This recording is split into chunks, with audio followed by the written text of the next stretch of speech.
Good to see everybody. Welcome, welcome. Apologies for running just a little bit late. Thank you everybody for joining.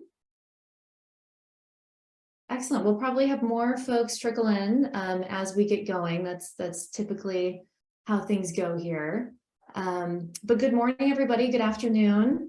Thank you for joining us today in our discussion with two very exceptional social entrepreneurs, Sabrina and Afzal Habib, co-founders of Kidogo.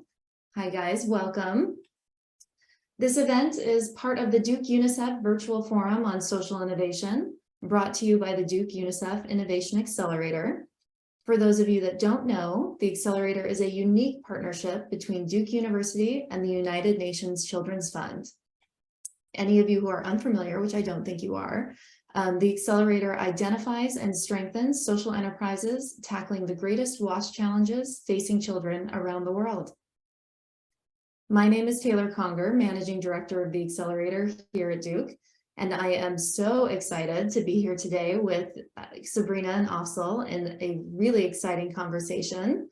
I've been lucky to know you guys since your very early days at Kidogo, when you were first selected as Echoing Green Fellows. Echoing Green is a fellowship program that I actually helped to manage at the time of your selection.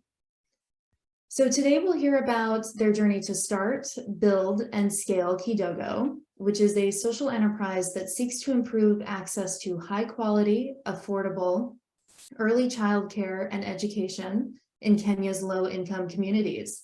So we are very, very lucky to have you both with us. I'll just kind of quickly go through your bios. Sabrina, who is co-founder and Chief Exploration Officer at Kidogo. She has spent 3 years working with the Aga Khan Development Network in East Africa, managing an integrated primary healthcare project and the social innovations portfolio of a $13.5 million maternal and child health grant. She holds a Master's of Public Administration in Development Practice from Columbia University and an Executive Education Certificate in Leading and Scaling Early Childhood Initiatives from Harvard University's Kennedy School of Government.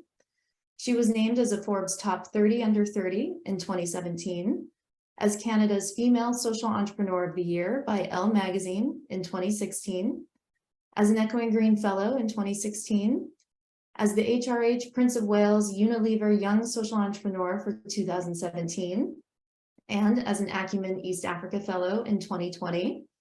And I hear you're also a Mulago Fellow this year. Congratulations. And Afzal is one of Kidogo's co-founders, and prior to serving as a board member, he was the Chief Imagination Officer, leading the strategy, business development, and finance functions of Kidogo.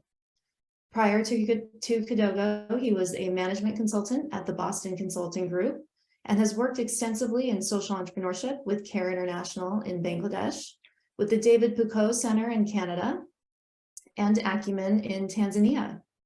Afzal serves on the IFC Tackling Childcare Working Group and completed the Leading and Scaling ECD Initiatives Executive Education Program at the Harvard Kennedy School. No big deal, you guys. My greatest accomplishment is being married to this one, so. Exactly. Let me just get my slideshow ended here.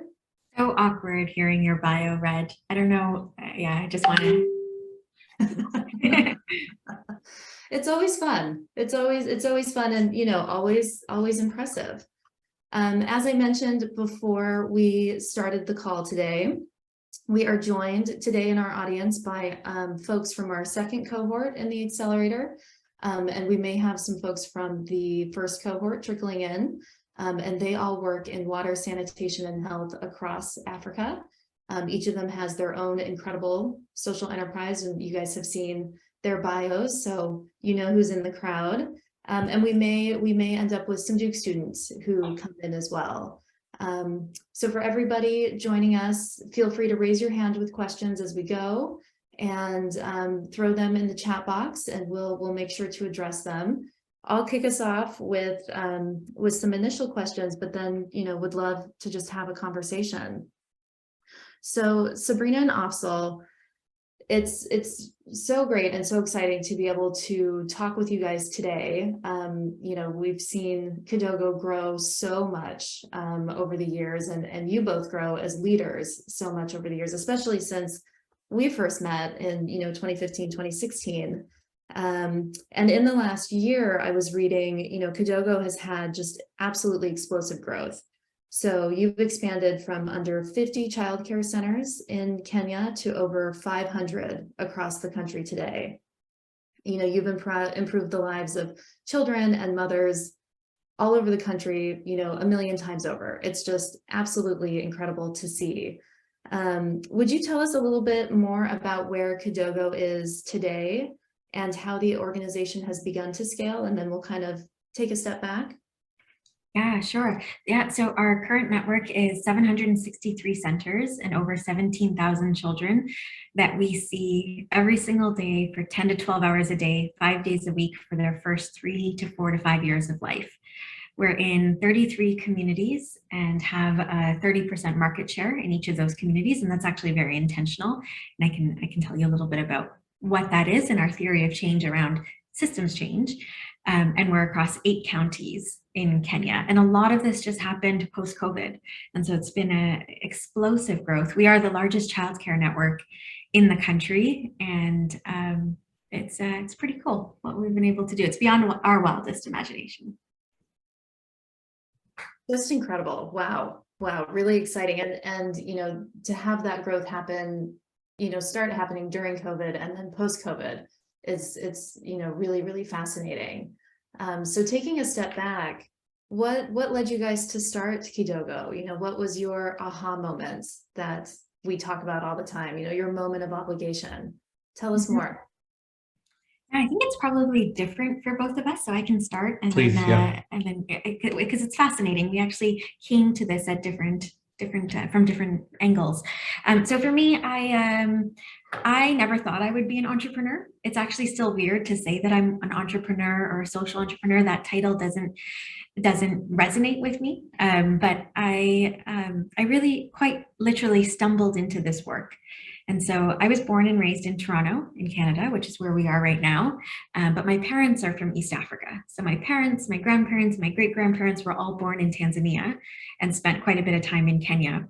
And I got a fellowship after university, and out of all the places that I could have been put, and you didn't really have a choice in the matter. So I could have been doing youth unemployment in Bangladesh or literacy skills in Afghanistan. I was placed to do maternal and child health in Mombasa, Kenya. And it was so super strange. It was my first time on the continent. And so to be able to link those stories that I heard from my parents with what I was seeing and experiencing myself was pretty cool. And it was super strange that I ended up living in the same complex as my great grandmother in Mombasa. And so it was just one of those serendipitous moments of, I'm supposed to be here. And it was a 9-month fellowship. And at the end of it, I loved Kenya so much. I called my parents and said I wasn't coming home. I was in my early 20s at the time, and they freaked out a little bit. But I said that I was just in love with this place and I wanted to stay and figure things out. And I ended up networking a bit, got a job in Nairobi with the Aga Khan University, was managing this maternal and child health research grant when we went out to an informal settlement just outside of the city, or a slum, and I stumbled across my first daycare. We got to this unmarked property, we took our shoes off and opened the door, and the smell was awful. There was no sanitation at all, so the smell of urine, it was overwhelming. And it was completely dark. I'd come from this bright sunlight outside. I couldn't see anything, so I started to inch my way forward, trying to figure out what is the community brought me to. And I felt my foot hit something. And when I looked down, it was a baby. And I was so horrified that I'd almost tripped on a child that I leaned forward, I picked her up, and I saw babies all around me, 15, 20 of them, maybe more, all in this 10-foot by 10-foot corrugated metal shack, all awake, but completely silent. They had learned not to cry anymore because they didn't receive any attention, or in some cases, they were actually given alcohol or Pirital, a sleeping pill, to keep them hushed through the day. And I asked tons and tons of questions to the woman who was operating this childcare center. And I learned that this was the best childcare option for working moms. It was either this or leaving their child home alone, sometimes even tied to furniture as she went to sell fruits and vegetables or wash clothes door to door and then come back and check on the child and breastfeed. The second option is an older sibling, usually a 10, 11-year-old girl who's pulled out of school to look after her younger one, or one of these baby cares or daycares. They're generally run out of someone's home, and they're just awful quality. There's no stimulation, there's no nutrition. And because we know that these early years are so important, these kids are never able to reach their full potential. 46% of them are stunted. They enter school with cognitive delays, socio-emotional delays. They may or may not complete school, and they're stuck in this intergenerational cycle of poverty. And there are 3,000 of these daycares in Nairobi slums alone. And I left that experience completely sad, completely perplexed by why would this exist? There's so many NGOs in Kenya. How come no one's doing anything about this problem? And it resonated so much with me because my parents are from the region. And so if I hadn't been born in Canada, my life trajectory would look very different from what it is now. And so I called a friend, just a friend at the time, who was sitting at this fancy smancy BCG office in Toronto in custom made suits, and said, this is what I saw. And I was stuck in Nairobi traffic and told him all about it. And I remember telling you, and I can't believe parents pay. And you were like, wait, what? Parents pay? And I was like, yeah, parents are paying for this up to $1 per day. And at the end of that conversation, we asked ourselves one question, which was, how can we provide a higher quality childcare option at roughly the same price point that moms were already paying, $1 per day? And that was the almost stepping on a child was my moment of obligation. Yeah. About yours. I guess the other part of this, the other angle to the story was from that BCG consultant sitting in his ivory tower perspective. Unlike Sabrina, I always knew I wanted to be a social entrepreneur. When I was graduating from high school was the same year that, and I'm going to date myself here a little bit, but that Muhammad Yunus won the Nobel Prize for Grameen Bank, that Jacqueline Novogratz wrote The Blue Sweater. It was just kind of the awakening of this social enterprise terminology and movement in a way that had never really been seen before. And I thought, this is perfect. It combines my love of business, but with my desire to have a social impact. And so I actually went through university, and even my first 2 or 3 years working at BCG, knowing that the outcome, the goal was to be a social entrepreneur. I just didn't have a problem to solve yet. And so in many ways, I saw university, I saw BCG as a training ground for me, because there wasn't accelerators like this one at the time, to learn to be a social entrepreneur, to learn the business side, to build my credibility, to learn what problems existed in the world. Probably not the best way to do it, working for a bunch of Fortune 500 companies in Toronto, but that's a separate point.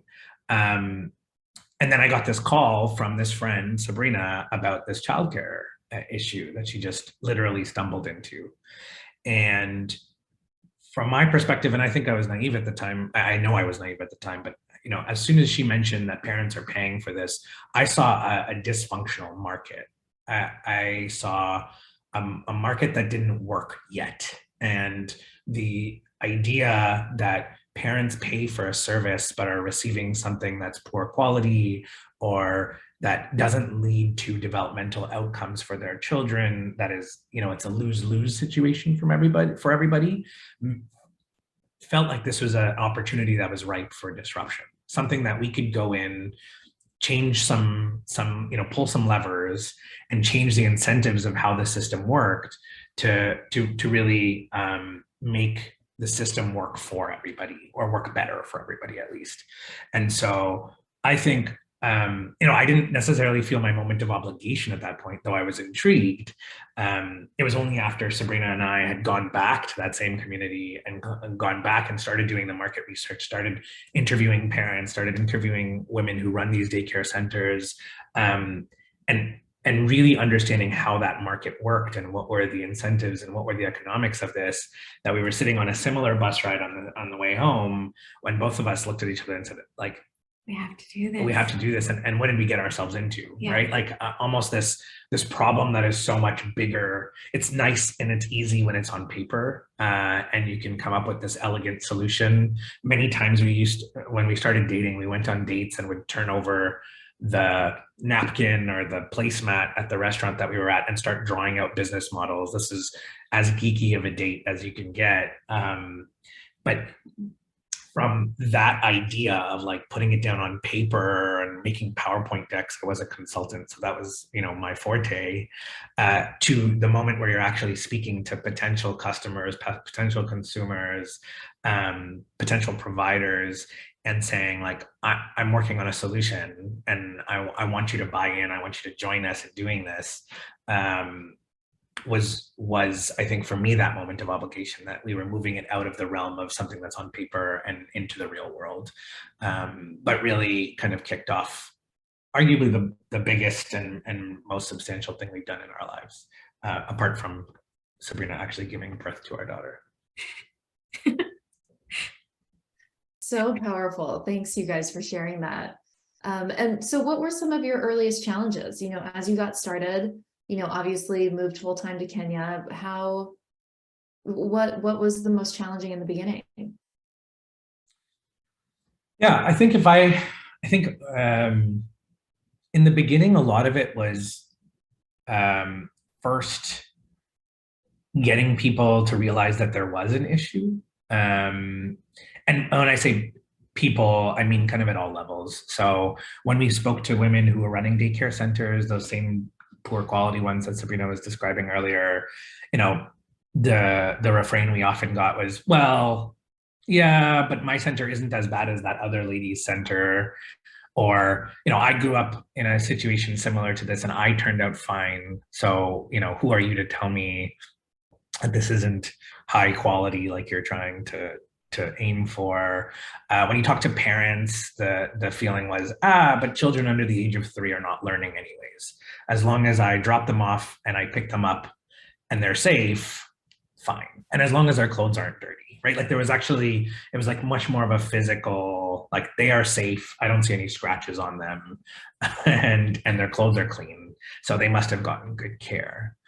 And then when you talk to policymakers, this is just not on their radar at all. Funders, this was not on their radar at all. Other NGOs, there was an upswing of people talking about early childhood development or early childhood education, actually more so. But what they meant was 3 to 5-year-olds in preschool. And so there was funding flowing in for 3 to 5-year-olds in preschool, pre-primary education. There was funding, there were organizations doing that kind of work. There was a lot in terms of setting up infrastructure for preschools. But if you look at the science and if you look at the data, actually 80%, 90% of brain development happens before the age of 3. And nobody was looking at that. There was this underlying biased expectation that moms are home, they should be taking care of these kids, not acknowledging that moms are actually working, particularly in urban areas. Moms can't do it alone. And they were already sending their kids to these daycare centers. So there was kind of this just overarching gap that nobody was talking about childcare and 0 to 3-year-olds. And so I think a lot of our early days we're basically just putting this on people's radar and trying to build attention and attract funding and get supporters and find a way to put this on people's radar. And then I think very briefly, the second one would be just that, we walked into a market where the economics were broken, right? That it ultimately was a broken market. And so even just trying to make those tweaks that we thought of were going to be so easy on paper, once we got to the real world, every single piece of there was culture change takes a long time.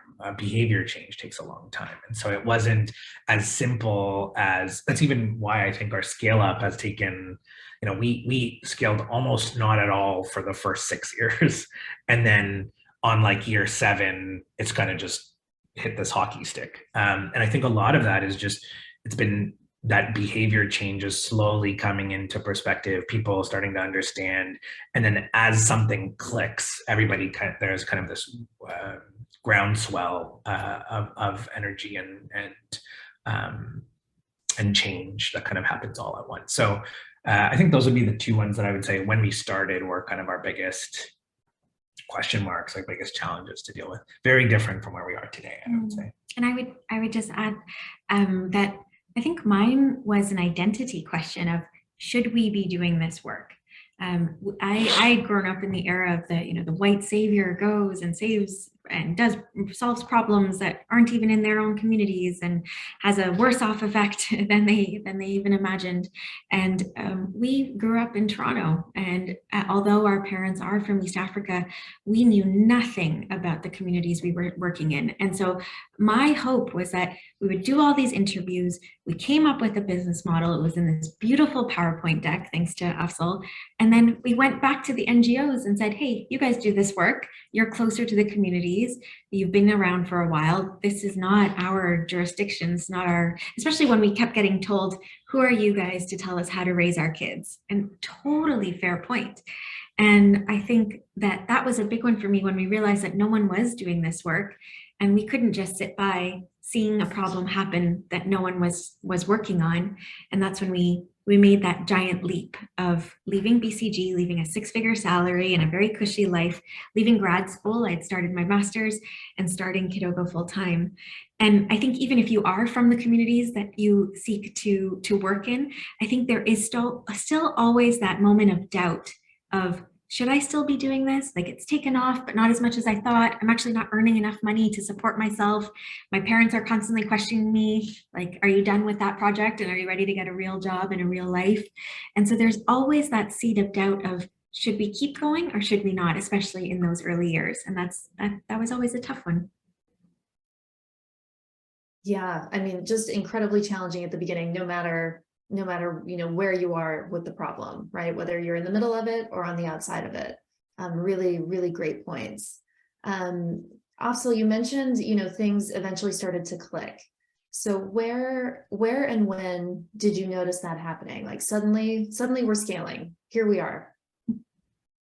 Yeah, Sabrina's probably better placed to talk about how we actually end up scaling, because as soon as I left the management team, that she took off.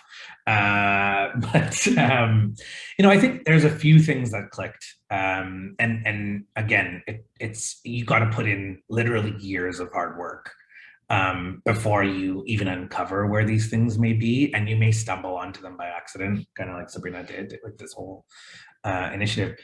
One of them for us was repositioning. It was almost like rebranding the issue that we stepped into. So when we first started, we talked about being an early childhood development organization. And because there was already a nomenclature, a vocabulary around early childhood development that focused on pre-primary, people didn't understand what we were doing, why we were doing it differently, why we were focusing on 0 to 3s, why we're working on, we often got questions about why work with these little micro centers that are only caring for 20 kids. Why not just build like a really massive preschool with 200 kids? And you can't do that with childcare, actually, right? You don't get any economies of scale for doing it. You don't get, the kids are not located in the same way. You can't, walk a kid 20 minutes to school in a slum because, you need care near your house and you need to be flexible, and there's all these differences. So part of it was rebranding that we are no longer an ECD organization, an early childhood development organization, though we still are. But outwardly, we started talking about childcare, the childcare crisis, the childcare challenge, and people hadn't heard that wording before, that vocabulary before, in the context of East Africa, in the context of low-income communities, though it was very common nomenclature in North America or in Europe. People talked about childcare all the time and how childcare wasn't affordable, childcare is not accessible, it's not high quality enough. And so repurposing that terminology for the East Africa context was a big piece, I think, of what we did. The other one was looking at the other end of the spectrum. We started doing the impact spectrum. We started doing this work because of kids. Our primary beneficiary is children. Children who get a better start to life will have a better trajectory in their life. They will have a healthier life. They will have a more wealthy life than their parents. And so that's who we are working for. There is very little money, energy, and attention paid to children under the age of 3. No, it's not to say that people don't care about them. It's just that there's not an economic argument to be made. But the moment we realized that childcare, because we're working with children, frees up the mother's time to be able to enter the workforce or create additional economic opportunity, whether that becomes, her earning and then being able to provide better for her family, her earning and therefore being able to pay taxes to government, her as a motivated individual to be able to, and I'm saying her because the childcare burden disproportionately falls on women, but same is true for dads. That people started to take note and government officials started talking about this differently, World Bank, IMF. It became a women's economic empowerment challenge as opposed to this nice thing of like preschool education. It became about how do we enable women to work? And we still have to put the quality issue back on the radar from time to time.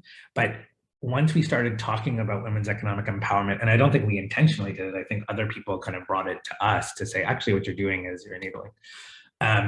There's been a lot of a different set of individuals coming forward and supporting our work, and a new way to position our work and to drive forward that initiative. And so I think a lot of these things were clicking at the right moment to enable that kind of pivot. And truthfully, the environment is dynamic. You may find yourself in an environment early days where nobody's talking about any of these things, and then all of a sudden people do start talking about them. You can't take credit for all of it, but you can take credit for hopefully for part of it. But now childcare is on the agenda. People talk about this, and it's very much. COVID actually was very helpful in some ways for us because the funders had childcare issues themselves for the first time. And then they could reposition the challenges that they were facing in their own life and say, wow, I can't imagine how difficult this is for moms in East Africa's informal settlements. Yes, we should be doing something about it. And so again, in many ways, a lot of our support came from funders who had never thought about childcare pre-pandemic, and post-pandemic, it is part of the things that they fund. I can see there's tons of questions about the franchising model, so happy to jump in there, because when you talk about scale, I think the franchising model is a powerful route to scale. It doesn't work in every context or for every service, but it has worked very well for us. So happy to walk you through that. So I think maybe to backtrack, when we started Kidogo, we tried to understand what was really important to us. And there were 3 things, and we call it our impact triangle, and we still use it today at Kidogo to make our decisions. So impact for us means quality. And at that time, quality, our very cursory definition of it was, if we were to ever have a kid, we were still dating at this point, but if we were to ever have a kid, would we send our kid to a Kidogo center? That was really important to us. Number 2 on the other side is scalability. So we didn't want to start something that was just for 100 kids or 200 kids. We saw this as a massive problem and wanted a model that could scale to meet the size of the problem. And today we know the problem is 350 million children around the world need childcare and don't have access to it. And they're primarily in developing countries. So we wanted a model that would help us reach that of scale. And then third was sustainability. And our definition of sustainability has changed over the last 7 to 8 years. Initially, it was, could we be completely break even? Not even profitable, but could we be completely break even? Because we had seen so many organizations lose funding because donors are fickle and their priorities change. And as soon as funding ends, your organization implodes and the community ends up often worse off than when you started. We had a decision to make a couple years in. We were actually registered as a for-profit company, and we had a decision to make a couple years in because we realized the economics would never work where we would be break even or profitable as an organization. And if we wanted to get to that, we needed to go slightly upmarket, not high income, but lower middle income. And we talked again about our why. And I think that this is a really important point, because when you start something, your why is very clear. And then you get funders' views and you see the situation change. And it's really important to be grounded on why you're doing this work. And for us, it was children in low-income communities in the informal settlements. And so we decided to restructure as a nonprofit, and breaking even as a business, as an organization, wasn't important to us anymore. Sustainability for us meant that if Kidogo were to never get another grant again, our organization would close, but the centers we work with would still continue to exist. And that is true to today, to the question being asked. So our model, 3 steps: go into a community, an informal settlement, map it of all of the existing daycares. So it's a conversion-based franchising model, because there are already existing centers, as opposed to starting up new centers from scratch. We invite them to a workshop, tell them about Kidogo, and they apply to join. Step 2, over a 3-month period, we provide them with training and mentorship on both early childhood development, so things like hand washing and setting up a feeding program and using positive discipline instead of corporal punishment to discipline children, but as well as entrepreneurship. How do you track finances? How do you run this as a business? How do you market your center? At the end of those 3 months, and this 3 months used to be 18 months, and then 9 months, and then 6 months, and it's now 3 months. And I think that's what's helped us scale so much, is we've gotten it down to, it's the shortest amount of time where it still makes an impact. And so being able to figure out what are your proxy measures that you can continue to iterate and explore and refine. Yeah. I think that's a key part to this process of scale, is refine to get it to its core components. And so we always got the, sorry to cut you up, but we always got the advice that complexity is the enemy to scale. So the simpler your solution is, the faster you can make change, the more likely you are to hit that scalability point. Yeah. Sorry. Yeah, come by, tattoo that on your, I don't know, on your arm, or scaling is a subtraction game. That's another way to say it. A nice visual that I just heard a couple of weeks ago is, it's almost like Jenga, where you've got your whole package, whatever you do, whatever it is that you do as your organization, and you start pulling out pieces, and you see, does the thing crumble? And if it does, you know that that piece was really important. And if it doesn't, and you're still having the outcome you want, then you know that that actually wasn't a critical core ingredient. Yeah. So after step 2, after the 3-month period, those that meet our quality standards, which we've developed in-house based on international tools, are invited to become a franchise. And step 3, we franchise them, which means we do a small renovation to the space, $350. We put branding to signal to the community that this is a childcare center you can trust. And we provide ongoing coaching, refresher trainings, access to our Mamapreneur app that eases the administrative burden of running a childcare center, as well as a nutritional component. So it's 2 hard-boiled eggs per child every week. For this, they pay us a franchisee fee, anywhere between $5 to $15 per month, depending on the size of their center. And that helps us offset some of our operating costs. Our goal is to iterate our model, so looking at the franchising officer to franchisee ratio, exploring whether we can go from bi-weekly coaching visits to monthly coaching visits. So we want to play a little bit over the next couple of years to eventually have the franchisee fees cover the full cost of our field operating costs. So that's sustainability for us. And to answer the question, all centers, all 763 centers are profitable. Their mamapreneurs are earning 2.5 times more in revenue within 1 year of joining Kidogo. They've all expanded their centers, and more than just income, they've got a sense of agency and pride in the work that they do. Childcare, early childhood development is often thought of as something you do if you couldn't become a real teacher. And I think through the training, they've got a sense of respect of what they do is actually really, really important, and are garnering that respect from their community. Children, which is our main constituent, we're reducing stunting by 31% within a year, and 80 to 85% of kids are meeting their developmental milestones. and mothers are able to work with peace of mind, knowing their kids are safe. That's how we measure our impact. Wow. And back to your business model, what is your split, Kidogo's split between, revenue and grant dependency? 90% philanthropy, primarily from a handful of family foundations that have seen us grow. And again, primarily in the early childhood space. But as our budget has gotten bigger, we're about 1.5 million right now, we'll be 2.5 next year. We are starting to expand our donor base to those focused on nutrition and women's empowerment and others. And 10% from earned revenue, which are these monthly franchisee fees. Fantastic. And going back to impact, we had a question in the chat. How far do you follow kids that go through your daycare system? So following kids, that sounds incredibly creepy, but follow up with kids post our centers in informal settlements is really difficult. When we've done research studies in the past, you tend to have a 50% loss to follow up because there's so much, it's such a transitory nature of people moving in and out. But we were very curious about what is the impact beyond Kidogo, because ultimately our theory of change is that kids who get this great foundation in their first 3 to 4 to 5 years end up becoming healthier, wealthier, and happier than their parents, breaking the intergenerational cycle of poverty.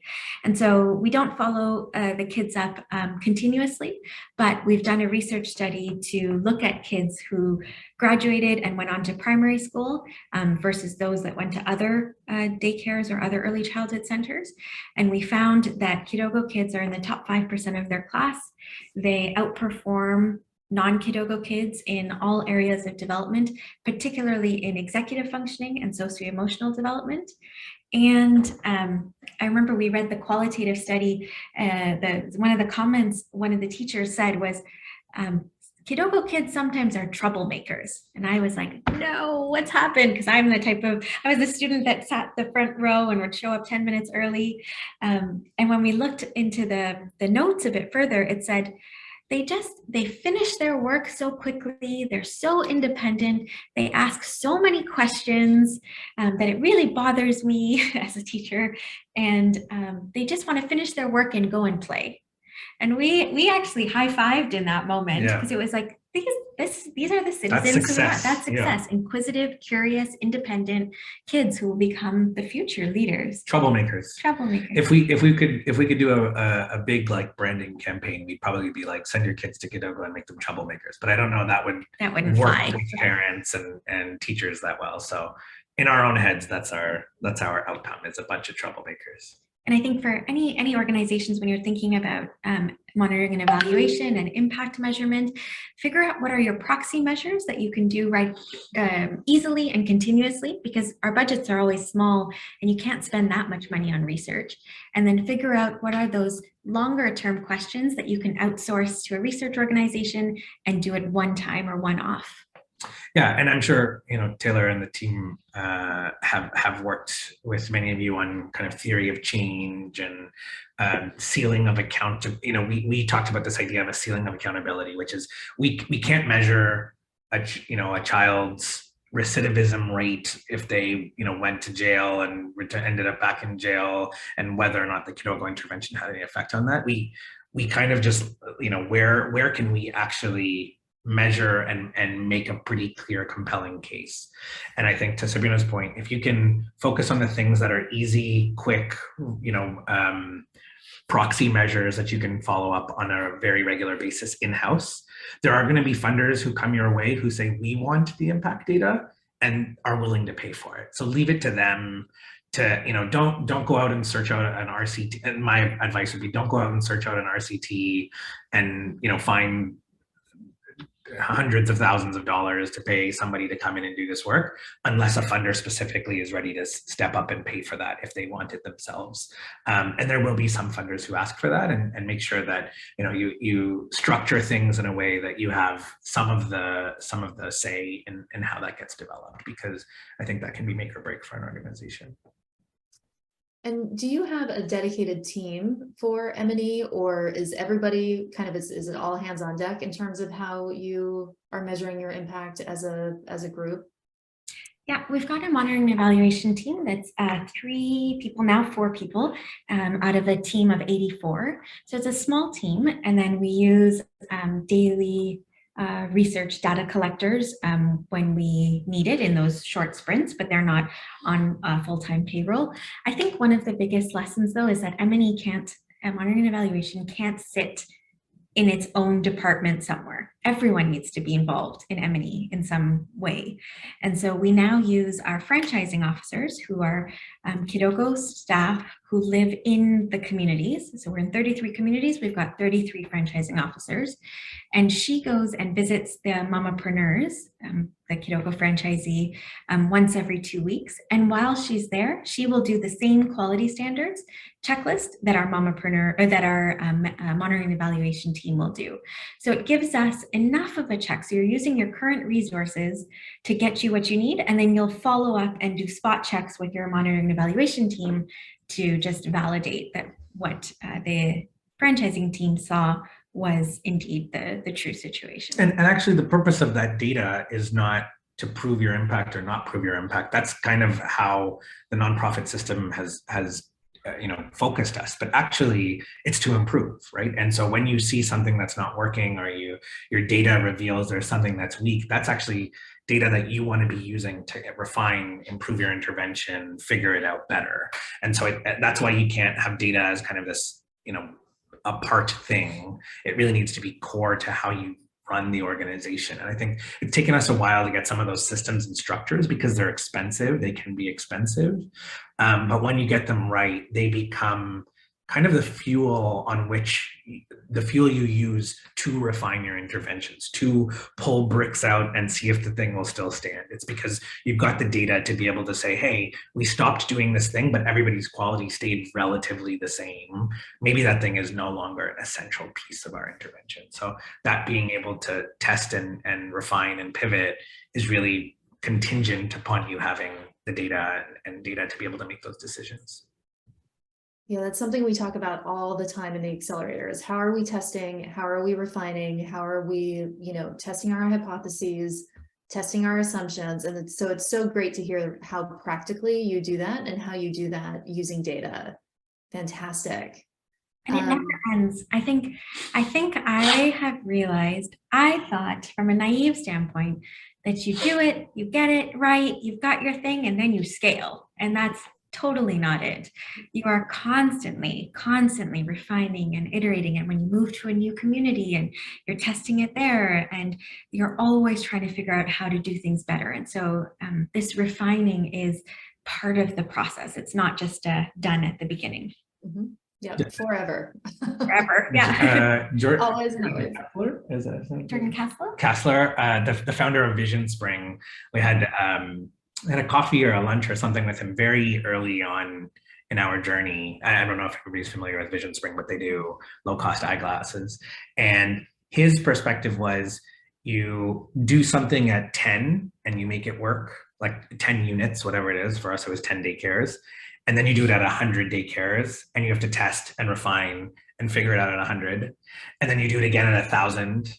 And then you do it again at 10,000, and then you do it again at 100,000. And so as you scale, you're continuously testing, refining, but it looks different at every stage of that scale up. It's stepwise, really. And you can do that scale from 10 to 100 using what you learned with 10, but you can't go from 100 to 1,000 unless you've refined, tested, validated what you're working off of at 100.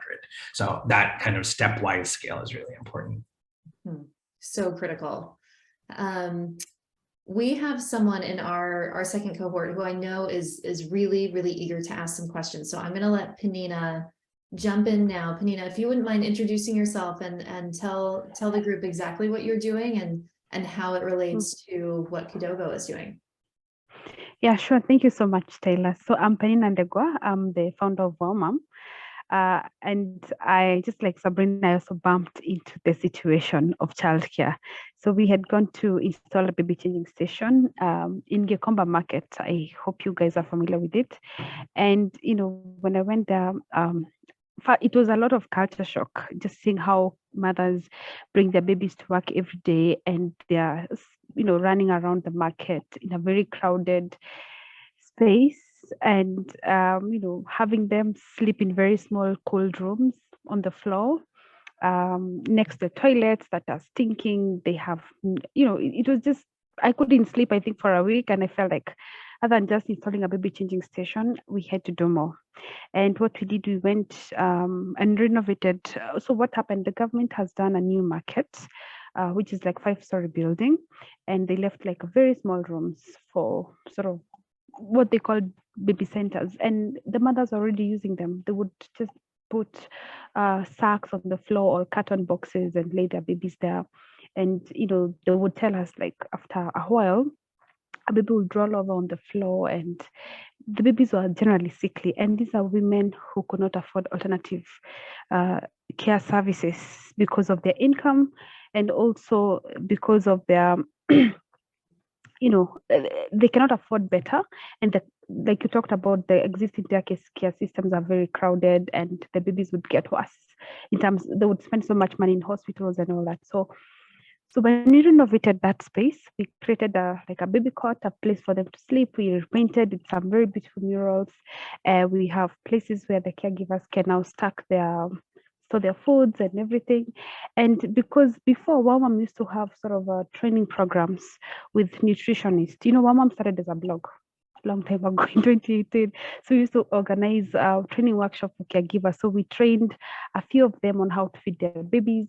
And after now renovating the space, we made sure that there's even a proper carpet. And we made one woman actually manage the space. I had no idea about you guys.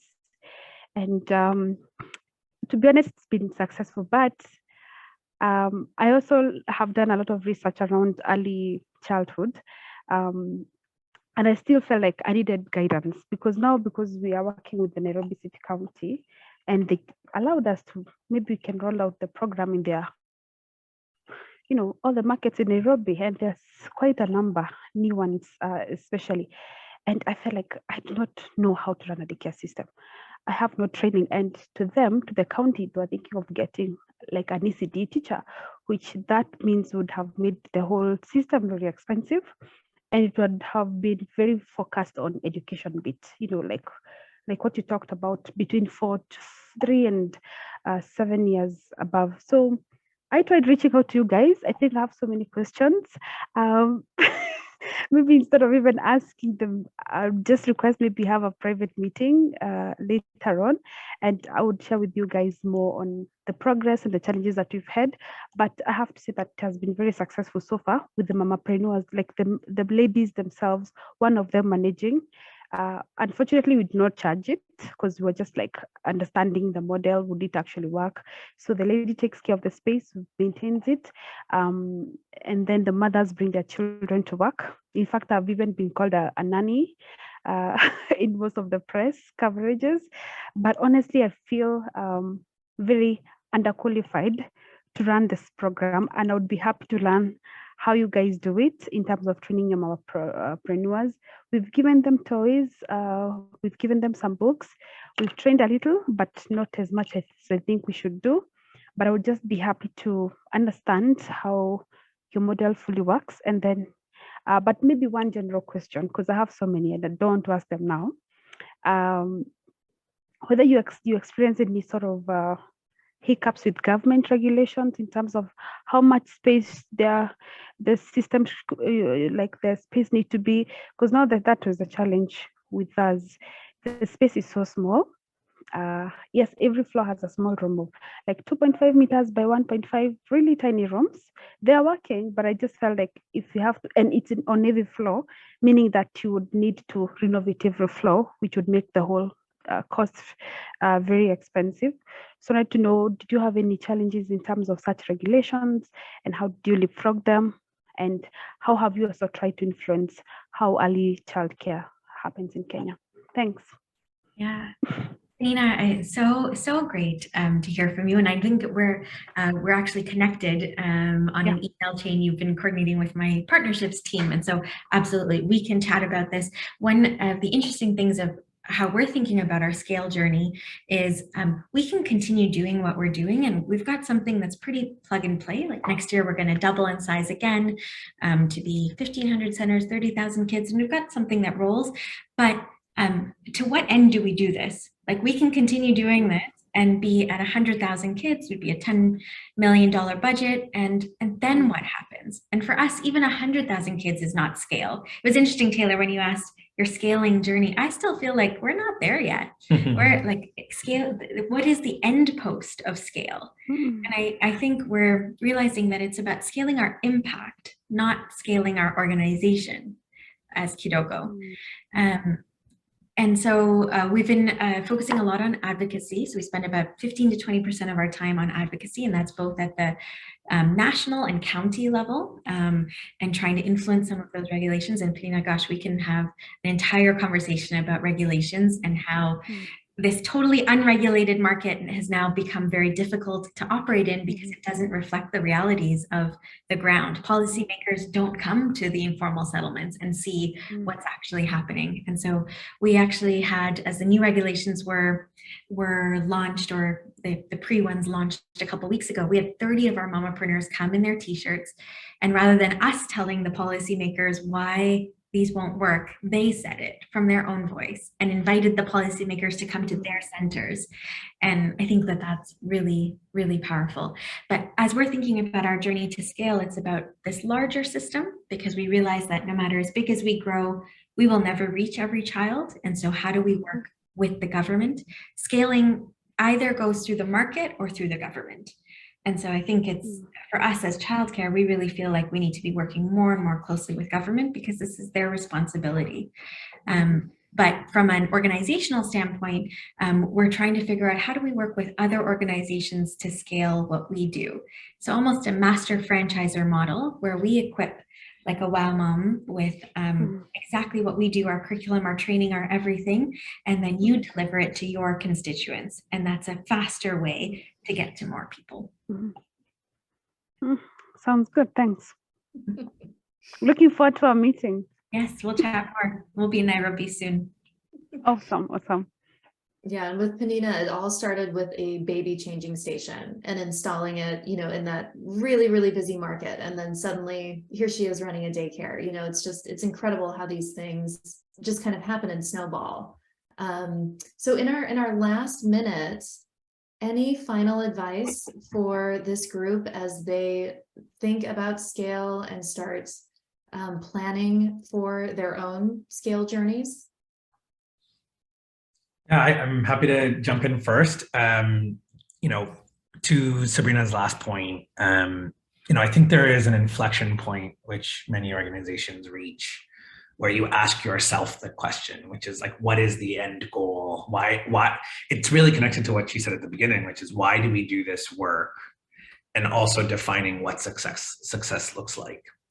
And I think there is this mechanism, this machine that you are kind of forced into as an entrepreneur, not forced into, but you fall into as an entrepreneur, about scale looks like X, it looks like X number of beneficiaries, or it looks like this, and you follow that pathway because you keep getting kind of pulled into this. And I think it's really important to take time at various points along your journey to step out and reflect, why do you do this work, and therefore what does success look like? And I don't want to say scale, but success look like, because that could be two very different pathways or one kind of mixed pathway. I think for us, there is two different pathways we are using towards success. One is our own operational growth. How many children can we serve? And every child that we serve is one child who's better off in childhood, through their education, and hopefully into later life, and parents who benefit as a result. And on the other side, we realize we can't do it alone. Us reaching 10,000 children, 100,000 children is part of a solution, but it's only a part, and it can't solve the whole problem. And so unless we do some of that systems change, advocacy, bigger picture work, we won't really be able to shift the underlying mechanics of the system in which we operate, which is what we found, right? We found a broken system. And so part of it is trying to fix the system, and part of it is trying to work within a broken system. And you kind of have to do both in parallel. But for me, the greatest success we've had to date is actually something that has nothing to do with the number of children we reach. The World Bank, along with the Gates Foundation, the White House, recently announced that they were putting up $150 million, growing to $300 million childcare incentive fund, which will allow low and middle income countries to invest in childcare in their countries. Now, we didn't do that by ourselves. It was a lot of work with the World Banks of the world, other providers of the world, but we've been in the mix, right? We're part of that conversation. We're part of the report that led to that. We're part of the advocacy and the countless fireside chats we've done to get there.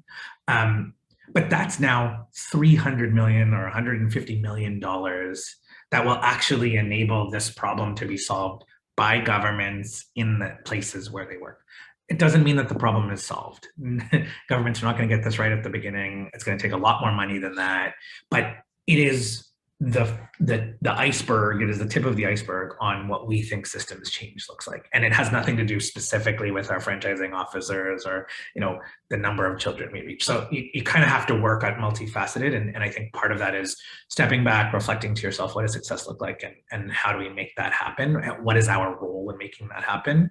And hopefully, as you answer that question, it helps inform where do you spend your time, your day, your budget, and your staff's time. Yeah.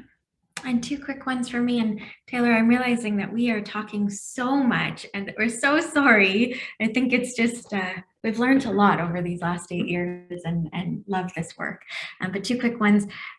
Best advice that came, especially in our early days, was fall in love with the problem, not the solution. And I think so many of us as entrepreneurs, there is a little bit of ego, and we find the solution. Oh, this social franchising for childcare and mamapreneurs, and everyone loves it. And so you really hang on to that, and whatever it might be for you. And the world changes, the market changes, things change. And be open to that learning and to that change, because maybe what you initially went in with as your solution may not be exactly what you end up with at scale. And so continuously fall in love with the problem, learn about the problem, because the problem is always changing.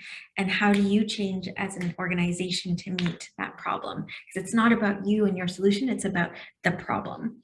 And I think the second one is find your tribe. This work is so hard. It's so hard. And we did it together for 6 years, and I've been doing it on my own for the last 2 years. And if you've got a co-founder, it really does help. If you don't, find your tribe in either situation, because you need a place where you can vent and ask for help and commiserate with other entrepreneurs. For us, that was the Echo and Green Fellowship. We actually yesterday had our book club, because we've been meeting, we finished in 2016, and we've been meeting once every 2 to 3 months with 8 of those Echo and Green Fellows, where we do a brain trust on one of our problems.